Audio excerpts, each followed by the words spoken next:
500 heads times 17 grams equals times 30 days. Ano po? So yun yung magiging consumption ng feeds.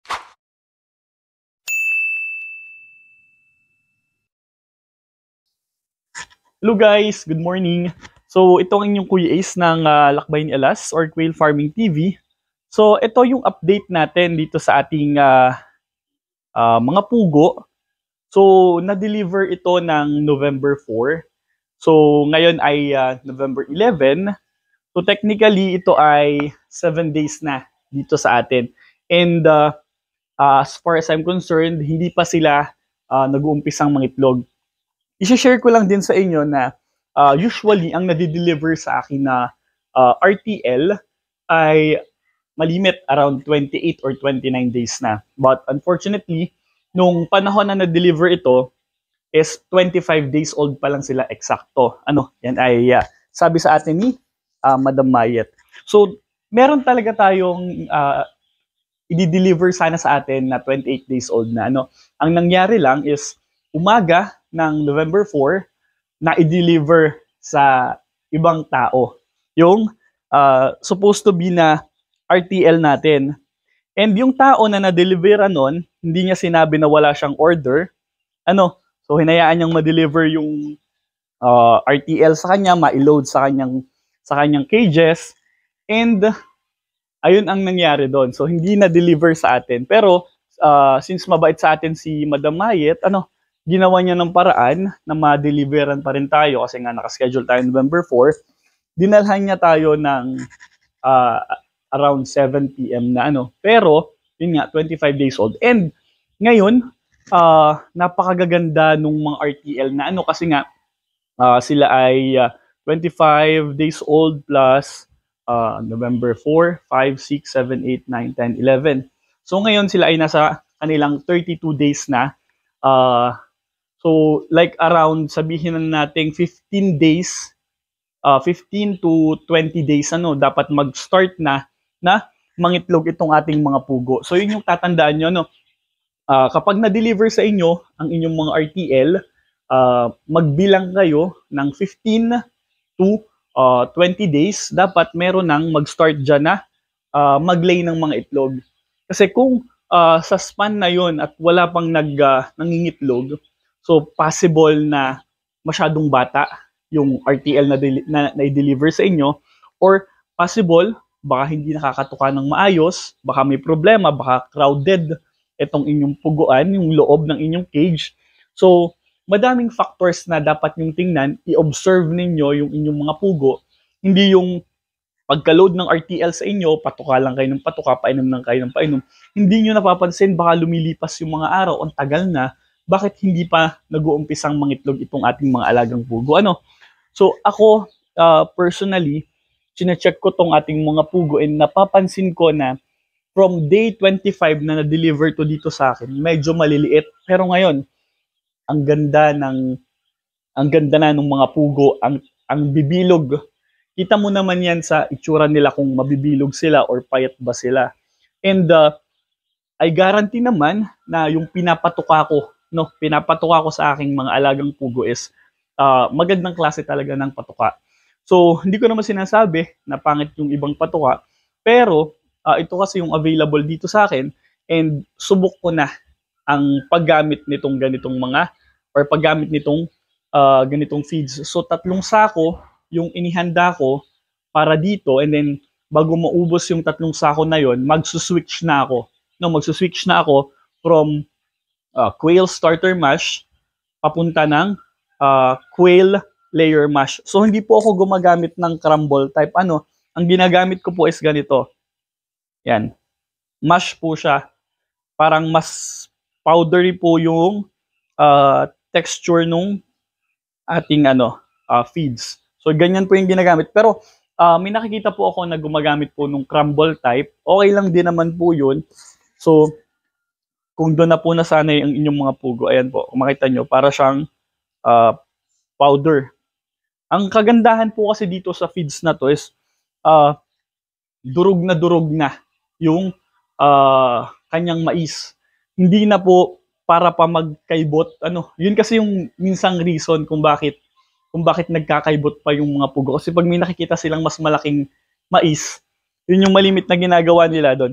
Kinakaibot-kaibot nila yung patuka. Kaya ang result nun is tumatalsik-talsik yung mga patuka and sayang. Ano? And sa age po na ito ng ating mga pugo, pag na-deliver ito sa inyo, hindi po agad yan kakain ng 21 grams per day. Ano, roughly lan po ay tutukan ng 17 grams kasi bata pa naman sila. And as time pass by po, doon pa sila mag-uumpisa na lumakas ng pagtuka hanggang sa ma-maintain na po nila yung pagtuka nila na 21 to 23 grams per day. Ano? Pero ngayon, pag nag-start kayo, lagi nyo lang ilalagay muna sa 17 grams. Ano, sabihin natin the first month ng pag-aalaga nyo, sa pagko-compute po ng feeds, kung meron kayong 500 heads, 500 heads na pugo, i-times nyo lang po sa 17, so 17 grams, so makukuha nyo kung ilang kilo yung dapat kainin ng inyong mga alagang pugo sa isang araw. And i-times nyo po yun sa isang buwan, so sabihin na natin na 30 days ang isang buwan, so yun po yung kailangan yung ihandang feeds sa loob ng isang buwan kapag mag-uumpisa kayo ng pag-aalaga ng pugo. So 500 heads times 17 grams equals times 30 days. Ano po? So yun yung magiging consumption ng feeds kapag umpisa ng inyong pagpupugo. Pero kung alam nyo na medyo malalakas ng tumuka ang inyong pugo, 2 months na, so ang gagawin nyo naman, 500 heads times like average tayo ng 21 grams times 30 days. So yun naman yung magiging consumption ng mga adult na pugo kapag inihanda nyo yung inyong feeds for 1 month. Ano po? Sa tubig naman, wala naman akong computation na ginagawa. So ang ginalagay ko lang sa kanya, every end of month, mag-vitamins tayo, or kung pakiramdam nyo na parang ang bagal tumuka ng pugo, ang hina tumuka ng pugo, ang baba ng production, pwede po kayong magbigay ng vitamins ng every end of week. Pwede po yun. Pero kung tingin nyo naman, nagko-compute kayo ng inyong yield or yung production nyo versus quantity ng mga alaga nyong pugo at maganda naman ang percentage ng inyong production, continuous po tayo sa malinis na tubig. Pero talagang kailangan pa rin magbigay tayo at least 3 months, 3 times a month ng vitamins. Yun naman po ay para lang din ma-maintain natin yung ganda ng production natin, ganda ng yield ng ating production. And as per pricing naman po ng itlog ngayon, nagre-range po ata ng 150 to 180 yung farm gate, depende po sa inyong location. Ano po? So since 2 months nga akong hindi nag-alaga and wala pa ring yield or wala pa ring production itong aking mga itlog, hindi ko pa alam kung magkano yung papatakan or tatamaan ng per 100 pieces ng itlog pugo ngayon. Pero since ngayon po ay November and then magde-December, medyo maganda. Sa tingin ko, maganda ang magiging demand ng mga pugo kasi nga madaming gagamit niyan. So,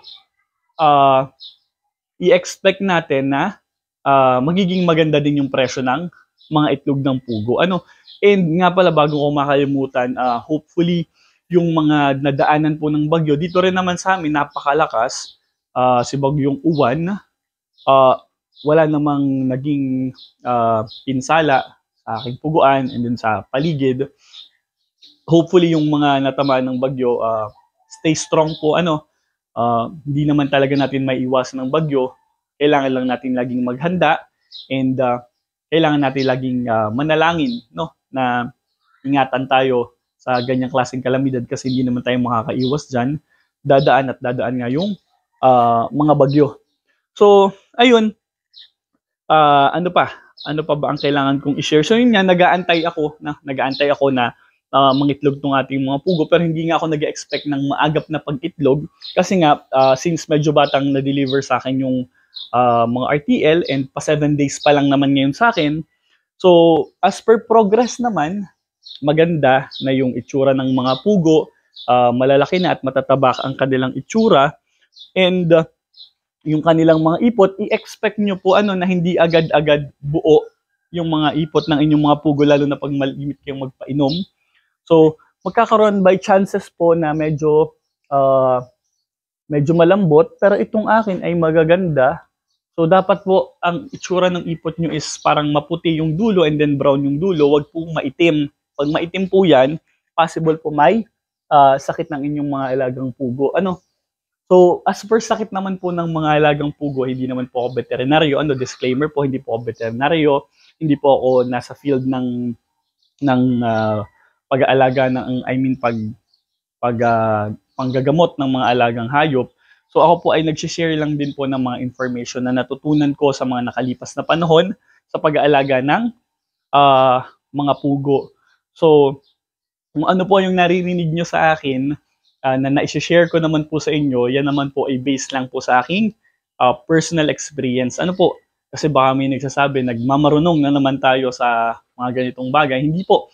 I-share lang po natin kung ano po yung natututunan natin or natutunan natin sa nakalipas na panahon. Kasi alam ko, palagi kong sinasabi, na meron dyan isang taong naghahanap ng sagot sa kanilang mga tanong, lalo na sa pag-aalaga ng ganito, kasi mas sikat yung pag-aalaga ng baboy, baka, kaysa sa pag-aalaga ng pugo. So yung sumusubok po na mag-alaga ng pugo is, una, may puhunan yan, kaya niyang maglabas ng puhunan, or meron niyang itinabi na gagamiting puhunan para makapag-umpisa ng pagpupugo. Magastos po ang pag-aalaga ng pugo. Medyo risky kung hindi ka marunong. So aralin muna nating mabuti bago po tayo tuluyang sumabak sa ganitong klase ng paghahayupan. So ayun muna for today's video, November 11, pa 7 days ng ating mga pugo. So mag-update ulit ako sa inyo kapag meron akong magandang naisip na content. And nga pala, gagawin ko ng content kung magkano ba yung total expense na nagastos natin dito, including the cage, isama natin yung electricity and water, feeds, So, yan yung next nating video, kasi yung last na video natin ng budget for 2024 at 2023, syempre medyo outdated na. So ito yung budget naman natin ng 500 heads for 2025. Gawa natin yun ng and siguro next video natin doon is gawa natin ng video yung since meron na ngang budget, gawa natin ng income. Subukan natin gawa ng income yung 500 heads, yung forecasted na magiging income sa pag-aalaga ng 500 heads na pugo. So, ayun muna, guys. Ito ang inyong Kuya Ace ng Quail Farming TV or Lakbay ni Alas. Huwag niyong pagdududahan yung mga sarili nyo sa mga kaya't pwede niyong gawin. Never stop dreaming. Never stop believing, kasi hindi mo alam kung saan ka dadalhin ng mga pagsisikap mo.